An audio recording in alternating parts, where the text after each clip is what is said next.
Welcome, everyone. Today, we begin our journey into the world of wealth. Chapter 1, Part 1. The Pursuit of Turning Everything into Wealth. Money is a subject that touches us all. Some feel excited, some feel uncomfortable, others may even see it as trivial. But one truth remains.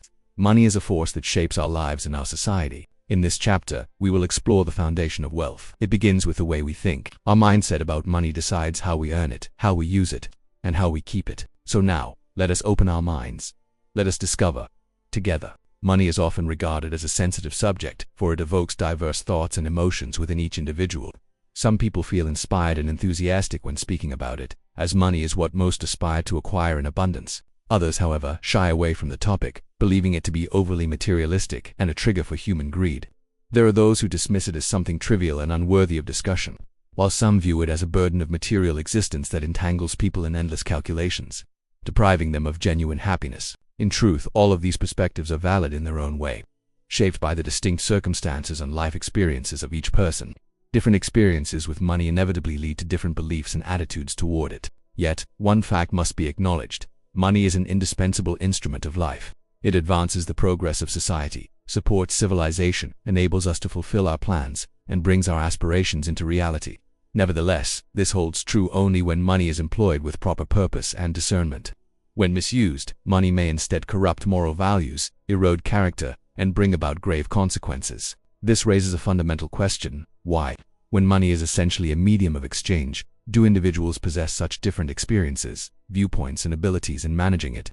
The answer lies in one's mindset about money. It is the variation in mindset that determines how we acquire, utilize, and preserve it. Thus emerges the greater inquiry: what constitutes the right mindset about money, and how can it be transformed into the most effective instrument for a meaningful life? This is the matter we shall now explore and examine. Do not be surprised, amused, or even irritated by this question.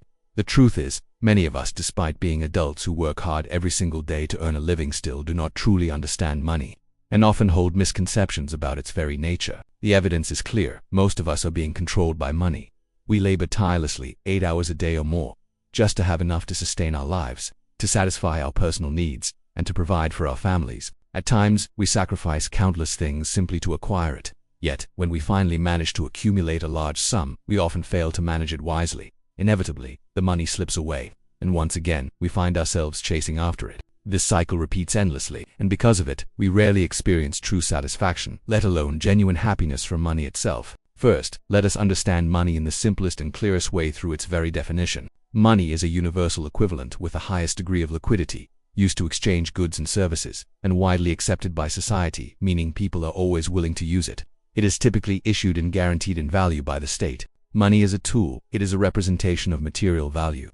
It is the common standard by which the worth of goods and services can be compared. Money facilitates the exchange and transfer of goods and services in a simple and convenient manner. Throughout human history, many different forms of money have been recognized: rare seashells, brightly colored feathers, shark teeth. Then came gold coins, whose very material carried intrinsic value. Later there were coins made of zinc, and even paper money whose material itself holds little value, but whose worth lies in the system that upholds it. Thus, the value of money does not lie in the material from which it is made, but rather in the recognition it receives from society.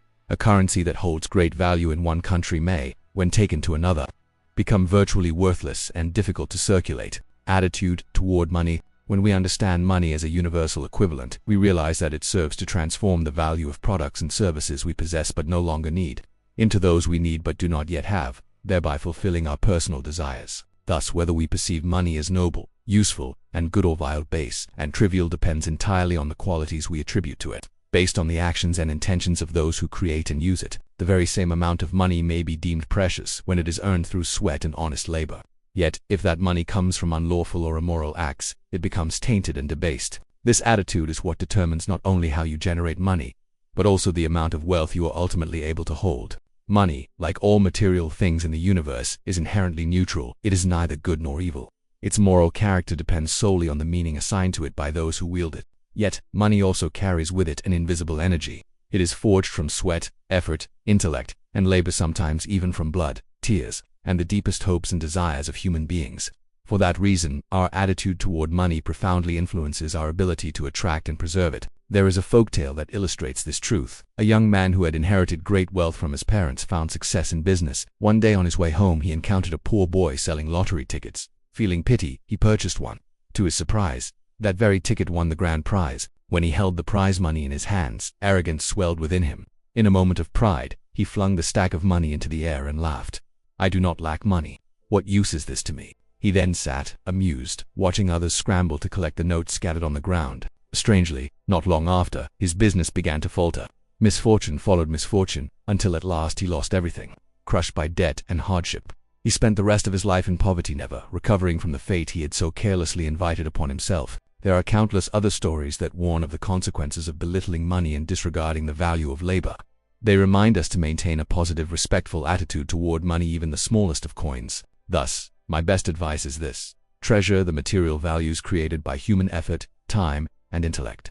Treasure also the resources gifted to us by nature. Sometimes, your attitude toward money matters even more than the amount you possess. Therefore, in order to develop a sound mindset about money, one must first cultivate the right attitude toward it. We will explore this matter more deeply in the next section of this chapter, and so, we have come to the end of this part.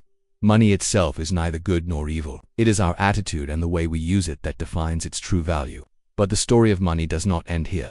In the upcoming parts, we will dive deeper into the secrets of understanding, managing, and transforming everything into wealth. So, stay tuned. Don't miss the next chapter. Thank you sincerely for listening. See you in the next one.